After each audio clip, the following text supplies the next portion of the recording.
Peter Drucker, Innovation and Entrepreneurship. Peter Drucker books start with a mystery. Why, in the American economy, from 1965 to 1985, despite inflation and oil shocks, recessions, and major job losses in certain industries and government, there had been a huge job growth. The jobs, 40 million of them, had not been created by a large corporation or government, but mostly in small and medium-sized business. Most people explain the growth in one expression: high tech. His message was, wherever you work, there is a huge scope for changing how you do things that can make a massive difference. The main message is management of entrepreneurship and innovation is as important to economics as traditional factors such as technology, capital, labor, and land.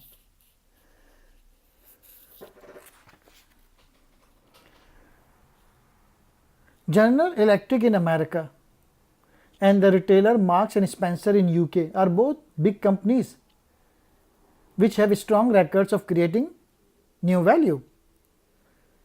The best innovation can be alarmingly simple and often have little to do with technology or interventions. For example, there was nothing technically remarkable about creating a metal container that could be easily offloaded from a truck into a ship. But the advent of container shipping as a standardized system of moving things around the globe was an innovation that quadrupled world trade. For example, de Havilland, the British company, produced the first passenger jet plane, but Boeing and Douglas took the ordinary lead because they created ways for airlines to finance such expensive purchases. A good example is the disposable razor developed by King Gillette.